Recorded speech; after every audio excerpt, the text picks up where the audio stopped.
Welcome to KRR kitchen. இன்றைக்கி நம்ம கிச்சனில் என்ன ரெசிபி பார்க்க போகிறோன்னா, சிக்கனை வச்சு நல்ல ஒரு அருமையான சைடிஷ் ரெசிபி தான் பார்க்க போகிறோம். ரொம்பவுமே அருமையாக இருக்கும் சாப்பாட்டுக்கு சைடிஷாக வச்சு சாப்பிட்றதுக்கு. என்னென்னு பார்த்தீங்கன்னா, இன்றைக்கி நான் சிக்கன் உப்பு கறி தான் செய்ய போகிறேன். இந்த சிக்கன் உப்பு கறி செய்கிறதுக்கு நமக்கு மசாலாலாம் எதுவும் தேவைப்படாது. வெங்காயம், வரமிளகாய் இதை வச்சு தான் நம்ம செய்ய போகிறோம். வாங்க இப்போ எப்படி செய்கிறது நம்ம வீடியோக்குள்ளே போய் பார்ப்போம். அதுக்கு முன்னாடி நம்ம சேனலை இப்போ தான் ஃபஸ்ட் டைம் பார்க்குறீங்கன்னா சப்ஸ்கிரைப் பண்ணி வச்சுக்கோங்க. கூடவே பெல் சிம்பல் ப்ரெஸ் பண்ணி ஆளுங்கிற ஆப்ஷனையும் ப்ரெஸ் பண்ணி வச்சுக்கோங்க. அப்போ தான் நான் போடுற வீடியோஸ் எல்லாம் உங்களுக்கு தொடர்ந்து நோட்டிஃபிகேஷனில் உடனுக்குடனே கிடச்சிக்கிட்டு இருக்கும். இப்போ வாங்க இந்த சிக்கன் உப்பு கறி எப்படி செய்கிறதுன்னு பார்த்துடலாம்.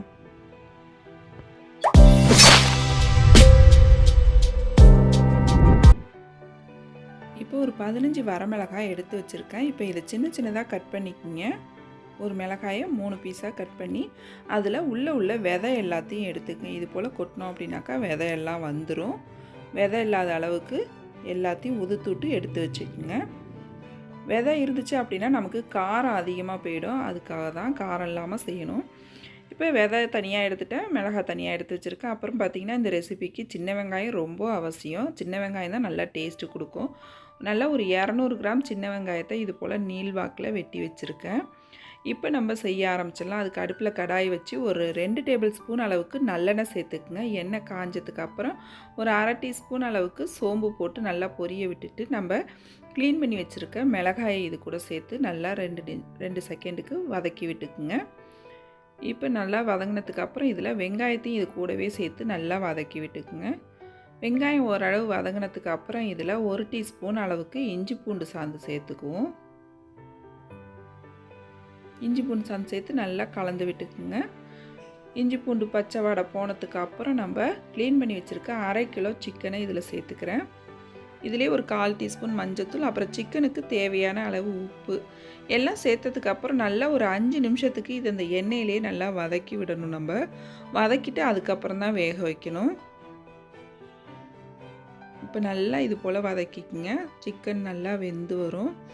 இப்போ இந்த அளவுக்கு வந்ததுக்கு அப்புறம் சிக்கன் இன்னுமே நல்லா வேகணும். அதுக்கு கொஞ்சமாக தண்ணி ஊற்றிக்கிங்க. ஒரு 1/2 டம்ளர் தண்ணி ஊற்றி இதை நல்லா ஒத்தாப்பில் ஒரு தடவை கலந்து விட்டு ஒரு மூடி போட்டு வேக வச்சுக்குவோம். இந்த சிக்கன் கறிக்கு பார்த்திங்கன்னா அவ்வளோதான், மசாலா எல்லாமே சேர்த்தாச்சு, வேறு எதுவுமே கிடையாது. இந்த இதுலேயே நம்ம வெந்து நல்லா அது சுண்டி வரணும். இப்போ நல்லா வெந்து வரட்டும். இப்போ பாருங்கள், நல்லா வெந்து நம்ம போட்ட வெங்காயம்லாம் தெரியவே இல்லை பாருங்கள். அதுவே நல்லா மசாலா மாதிரி மாறிடும். இந்த மிளகாயில் உள்ள காரம்தான் நமக்கு இது கூட சேர்த்து சாப்பிட்றப்ப ரொம்ப நல்லாயிருக்கும், அருமையாக. இந்த ஸ்டேஜ்லேயே வேணால் நீங்கள் இறக்கிக்கலாம்.